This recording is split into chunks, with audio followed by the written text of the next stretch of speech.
안녕하세요. 1분 뉴스입니다. 2024년 12월 3일 윤석열 대통령이 비상계엄을 선포했습니다. 그런데 여러분도 느끼셨겠지만 이번 계엄은 뭔가 이상하고 어설프다는 느낌을 지울 수 없었죠.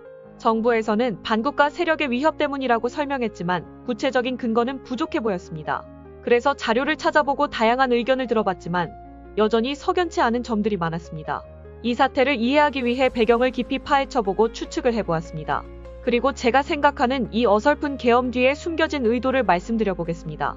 물론 지금은 단순한 추측일 뿐이고 앞으로의 상황을 보며 계속 업데이트하겠습니다. 본론 1. 현 상황과 계엄의 배경. 정치인들은 철저히 계산된 전략을 펼치는 사람들입니다. 윤석열 대통령도 여당도 야당도 겉으로 보기엔 바보 같아 보이는 말과 행동을 해도 사실은 치밀한 정치적 목적을 가지고 움직인다고 믿습니다.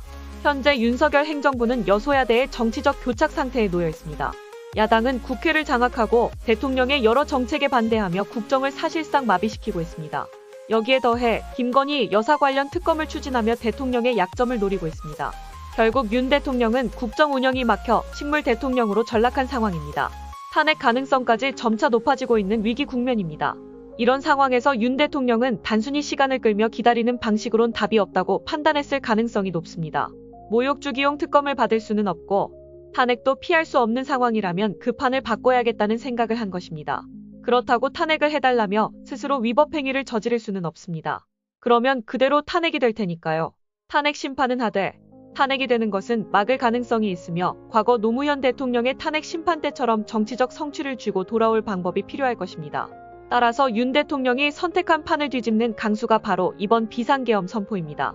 본론 2. 윤석열 대통령의 의도. 이번 계엄은 우리가 과거 영화나 드라마에서 보던 계엄과는 완전히 다릅니다.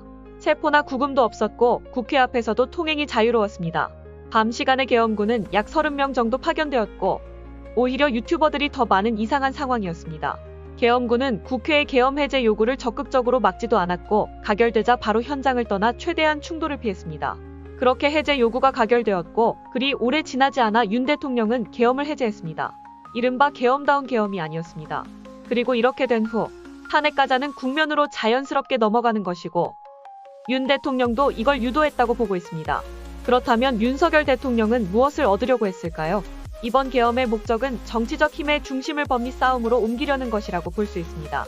윤 대통령이 탄핵이 되어서 직무를 못해도 어차피 현 상황에서 직무를 못하는 건 매한 가지입니다.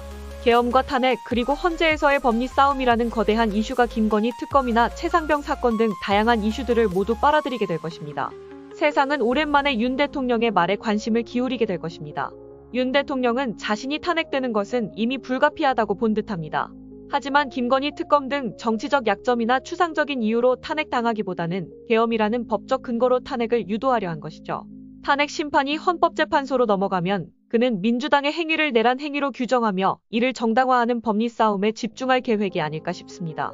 윤 대통령이 계엄을 선포할 때 민주당의 행위가 반국가 세력의 내란 행위 때문이라고 말했기 때문입니다. 또한 판을 바꾸는 전략으로 계엄과 탄핵이라는 거대한 이슈를 통해 기존의 정치적 논쟁들을 빨아들입니다. 예를 들어 김건희 특검, 최상병 사망 사건 등 윤 대통령에게 불리했던 이슈들이 묻힐 가능성이 높아집니다. 국민과 국제사회의 관심은 자연스럽게 계엄과 탄핵의 정당성으로 이동하게 될 것입니다. 본론 3. 계엄 이후의 시나리오. 계엄은 곧바로 해제되었지만 이제 탄핵 가결은 자연스러운 흐름으로 이어질 것입니다. 윤 대통령은 헌법재판소 심판에서 민주당의 행위를 반국가적 내란 행위로 규정하며 법리적 싸움으로 정당성을 확보하려고 할 것입니다. 헌재 판결의 두 가지 가능성으로는 첫 번째, 헌재가 계엄을 정당하다고 판단한다면 민주당은 반국가 행위로 규탄받고 위헌정당 해산 절차를 밟게 될 수 있습니다. 두 번째, 헌재가 계엄을 부당하다고 판단한다면 윤 대통령은 정치적으로 큰 타격을 입게 되지만 헌법에 따라 최선을 다했다는 명분을 확보할 수 있습니다. 결국 정치적 승부수입니다. 윤 대통령은 이번 계엄이 성공하든 실패하든 자신의 정치를 법리 싸움으로 옮기며 기존의 교착 상태를 돌파할 기회를 만들려 했다고 볼 수 있습니다. 결론, 어설픈 계엄의 이유. 결국 이번 계엄은 윤석열 대통령이 정치적 교착 상태를 타개하고 판을 뒤집으려는 승부수였습니다. 성공한다면 윤 대통령은 헌법재판소에서 정당성을 확보하며 정치적 부활을 이룰 수 있습니다. 실패한다면 국민 여론의 반발과 국제적 비난으로 더욱 고립될 가능성이 큽니다. 따라서 이번 계엄은 전통적인 의미의 계엄이 아니라 법리 싸움과 정치적 구도를 재편하려는 승부수가 아닌가 싶습니다. 여러분은 이번 계엄에 대해 어떻게 생각하시나요? 윤석열 대통령의 판단은 과연 성공으로 이어질 수 있을까요? 댓글로 여러분의 의견을 남겨주시면 제가 읽고 더 깊이 고민하여 다음 콘텐츠에 반영하겠습니다. 저는 이 채널을 꾸준히 하고 싶기 때문에 최대한 어느 한쪽의 편을 들지 않으려고 노력했습니다. 저는 그저 제가 살고 있는 이 대한민국이 더 살기 좋은 나라가 되기를 간절히 바랍니다. 여러분과 제가 함께 살아가는 이 공동체 속에서 최대 다수가 각자의 행복한 삶을 살기를 기원합니다. 영상 봐주셔서 진심으로 감사드립니다. 구독과 좋아요는 영상을 만드는 데 큰 힘이 됩니다. 감사합니다. 1분 뉴스였습니다.